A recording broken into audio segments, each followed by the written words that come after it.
সূর্যকে প্রত্যেকদিন সবাই জল অর্পণ করবেন। প্রত্যেকদিন সূর্যদেবকে জল অর্পণ করা খুবই ভালো। সূর্যদেবকে শুধু জল অর্পণ করতে নেই, কিছু জিনিস মিশিয়ে অর্পণ করতে হয়। আর এইসব জিনিসগুলো মেশালে কি হয় সেটাও আমি বলে দেবো। সূর্যদেবকে যখন জল অর্পণ করতে হয় চেষ্টা করবেন সকাল ৮টার বা ৯টার মধ্যেই অর্পণ করতে। তামার পাত্রে সূর্যদেবকে জল অর্পণ করতে হয়, বা সূর্যদেবকে অর্পণ করা জল যেন সে সময় কারো পায়ে না লাগে। মানে আপনি যে সময় জলটা অর্পণ করছেন সে সময় যেন আপনার পায়েও না লাগে, বা নিচে যদি কেউ থাকে তাদের পায়েও না লাগে। আমি এটা উপরে আছি বলে উপর থেকে করছি। অনেকে মাটি দিয়ে আপনারা একটা টব বা বালতি পেতে নিতে পারেন। এই তামার পাত্র বা ঘটিটিতে গঙ্গা জল নিয়ে নেবেন, তারপরে এমনি সাধারণ জল নেবেন। তো গঙ্গা জল দিলে আপনার হয় কি মানসিক পবিত্রতা আসে এবং পাপ ক্ষয় হয়। তারপরে তাতে অল্প গাওয়া ঘি মেশাবেন। ঘি দিয়ে সূর্যদেবকে অর্পণ করলে শারীরিক বল বৃদ্ধি পায় এবং অকাল বার্ধক্য বা ত্বকের রোগ নিরাময়ে সাহায্য করে। তারপরে দেবেন লাল সিঁদুর বা লাল চন্দন দেবেন। যাদের বাড়িতে চারিদিক থেকে অনেক সমস্যার মুখোমুখি হতে হয় তারা তো অবশ্যই এগুলো দিয়েবেন। আর্থিক সমস্যা দূর হবে বা আর্থিক উন্নতি হবে। তারপরে দেখুন আমি দিয়ে দিলাম, এটা কিন্তু আমার অর্ঘ্য লাল রঙের, সেটাই আমি দিলাম। তারপরে লাল চন্দন আছে আমার, সেই লাল চন্দনটাও আমি দিয়ে দেবো।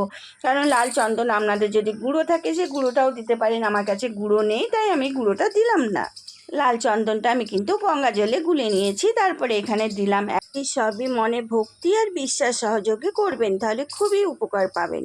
আমার কাছে যেহেতু গুড় আছে গুড় দিচ্ছি। গুড় যাদের কাছে থাকবে না চিনি বা মিষ্টিও দিতে পারেন। এতে কি হয়, স্বামী স্ত্রীর মধ্যে সম্পর্কের মধ্যে কোনো রকম সমস্যা থাকলে সেটা দূর হয়, মানে মধুর হবে, সাংসারিক জীবন অনেক সুখের হবে। তারপরে এটা দেওয়া হয়ে গেল। এবারে আমি চাল দেব। আতপ চাল বা যে কোনো অখণ্ড চাল দিতে পারেন।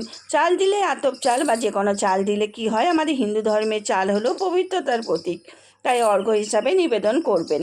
পূর্ণতা ও ভক্তি, সৌভাগ্য, সমৃদ্ধি, মানসিক শান্তি আসবে এর ফলে। এবার হলুদ দেবো।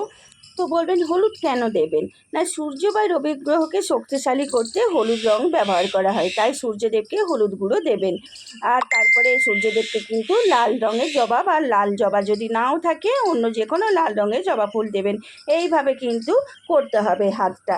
ঠিক দেখুন আমি যেভাবে করেছি এইভাবে করে সূর্যদেবকে মাথার উপরে রেখে হাতটাতে জল অর্পণ করতে হবে। এটা আমি মানে জবা ফুল দিয়েও দেখিয়েছি, আবার আমার জবা ফুল যখন থাকবে না, নয়নতারা ফুল আছে সেই লাল রঙের ফুল দিয়েও আমি করে দেখিয়ে দিচ্ছি। এইভাবে করতে হয়। ভালো করে হাতটা কিন্তু খেয়াল রাখবেন। এটার ফলে কি হয়, লাল জবা কাজের জায়গায় সম্মানও বৃদ্ধি পাবেন। লাল জবা না থাকলে বললাম লাল রঙের যে কোনো ফুল দেবেন। সূর্যদেবের 12টা নাম নেবেন আপনি এবং এইভাবে জল অর্পণ করবেন। ওং জবা কুসুম শঙ্কাশং কাশ্যপেয়ং মহাদুতিম ধান্তারিং সর্ব পাপগ্ন প্রণতহস্মি দিবাকরম। অর্থাৎ কুসুম শঙ্কাশম, যিনি জবা ফুলের মতো রক্তিম বা লাল। কাশ্যপেয়ম, যিনি ঋষি কাশ্যপের পুত্র।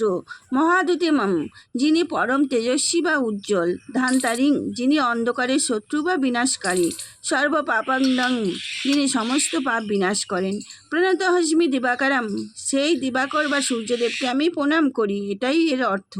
আপনি যদি এটা না বলতে পারেন তাহলে ওম সূর্যায় নমঃ এটাও 11 বার বলতে পারেন।